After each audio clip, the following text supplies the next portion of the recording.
샬롬, 우리 하나님께서 오늘도 저와 여러분들에게 평안을 주시기 바랍니다.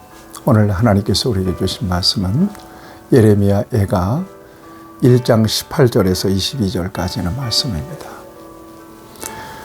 어떤 문제가 생겼다면 반드시 그에 따른 원인이 있습니다. 그래서 문제가 생기면 문제에만 집중할 것이 아니라 원인을 살펴봐야 합니다.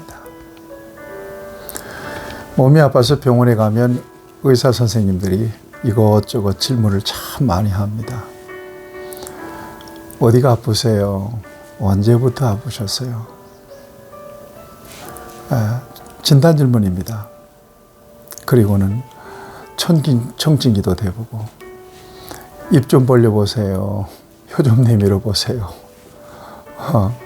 그래도 미심쩍으면 여기 좀 누워보세요. 그러면서 여기저기를 눌러요. 여기는 아픈가요? 여기는 어떤가요? 왜 그래요? 내 몸이 아픈 원인이 어디 있는지를 분명하게 진단해서 처방하기 위해서입니다. 여러분, 이 땅에서 인간의 모든 문제는 하나님과의 관계 속에 그 원인이 있습니다. 그래서 하나님과의 관계를 점검해 봐야 합니다. 앞에서도 말씀드렸잖아요. 하나님이 함께하면 생명, 하나님과 멀어지면 사망이라고 그랬잖아요. 파멸이라고 말씀드렸죠. 여러분, 충격적이지 않아요? 하나님과 함께하느냐, 하나님과 멀어졌느냐. 이것이 인간의 삶의 질을 결정해버리고 행복을 결정해버려요. 복락을 결정해버리고 마는 거예요. 거기에 원인이 있어요. 모든 인간의 행복과 불행의 원인은 하나님과의 관계 속에 그 원인이 있습니다. 우리가 오늘 이처럼 그리스도 예수 안에서 하나님과 올바른 관계 속에서 살아가기 때문에 모든 것은 하나님께서 우리에게 주신 선물이 되고 의미가 있고 복이 되고 항상 기뻐하고 범사에 감사할 수 있는 거 아니겠어요? 영적인 가치가 부여가 되니까 그런 겁니다. 여러분, 언제나 하나님과의 관계를 먼저 살펴서 하나님 앞에 저와 여러분들을 먼저 바르게 세우는 것으로서 그 문제의 원인을 올바르게 진단하고 그리고 문제를 바라볼 수 있어야 될 것이라고 믿습니다. 자, 오늘 본문 말씀도 보세요. 이 모든 절망적인 상황 속에서 여러분 19절에 보면 내가 내 사랑하는 자들을 불렀으나 그들은 나를 속였으며 그랬습니다. 여기 내 사랑하는 자들이 누굴까요? 이게 유다의 동맹군들입니다. 동맹국입니다. 어려울 때 동맹국을 의지하려고 그들을 불렀는데 오질 않아요. 얼마나 답답하고 절망스러워요. 그리고 제사장들과 장로들은요, 자기 먹을 거 찾아서 다니다가 여기 보니까 기절하였도다 그래서 쓰러졌어요. 희망이 없습니다. 자, 이 모든 환난과 시련은 하나님과의 관계에 문제가 있었기 때문이었다고 분명하게 그 원인을 우리 하나님께서는 앞에서 밝히셨습니다. 예레미야도 그 같은 사실에 대해서 자기 자신 안에서 큰 잘못이 있음을 다시 발견하고 하나님 앞에 회개합니다.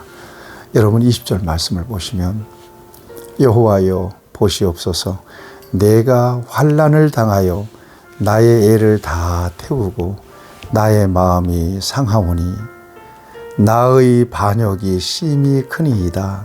밖에서는 칼이 내 아들을 빼앗아가고 집안에서는 죽음 같은 것이 있나이다. 그는 슬픔 속에서 자신의 죄다, 자신의 반역이 큽니다. 이렇게 통회하고 자복하는 마음을 갖습니다.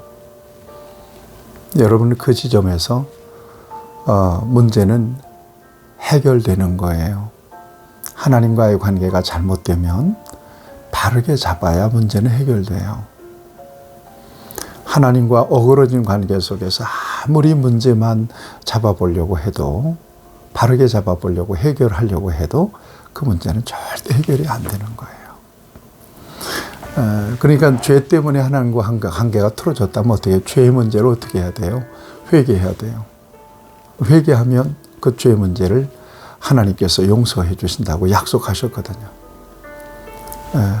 우리가 우리의 죄를 자복하면 그는 미쁘시고 의로우사 우리 모든 죄를 사하시고 우리를 모든 불의에서 깨끗하게 하실 것이다. 약속입니다. 그렇게 회개함으로 하나님 앞에 돌아가서 아주 원천적인 그런 관계 속에서 다시 우리의 삶을 세우는 것은 너무나 중요합니다. 여러분 21절 말씀도 보세요. 나를 위로하는 자가 없으며, 여러분 이게 절망이라니까요. 슬프고 탄식이 가득한, 고통과 절망이 가득한 그런 상황 속에서 위로자가 없는 것은 이건 깜깜한 암흑입니다. 소망이 없는 거예요. 게다가 원수들은 박수를 치고 좋아해요. 하나님이 저들에게 재앙을 내렸다 그러면서 기뻐해요. 원수들은요.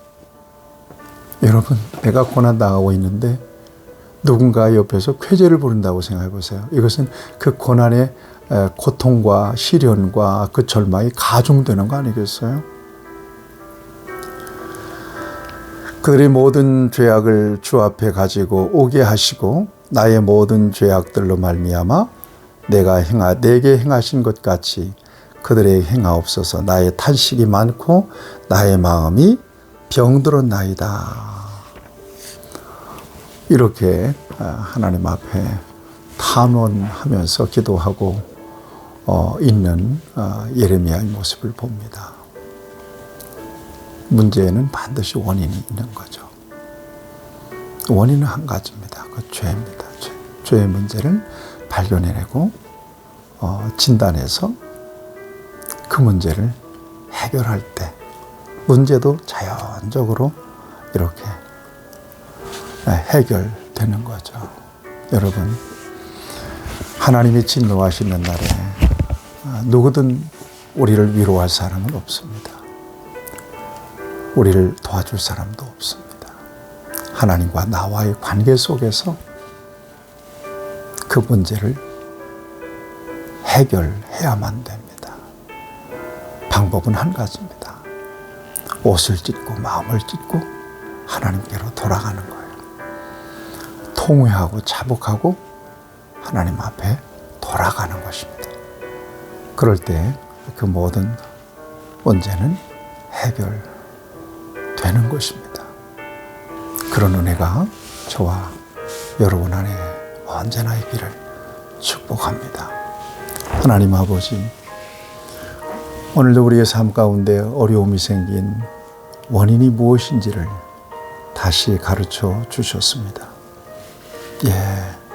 회개하고 하나님께 돌이켜서 온전히 하나님이 인정하시는 자리에 서기를 원합니다. 모든 어려움, 슬픔, 하나님의 진노가 물러가게 하시고 우리에게 넘치는 주의 은혜와 평안을 주시옵소서. 예수님의 이름으로 기도합니다. 아멘. 여러분 축복합니다.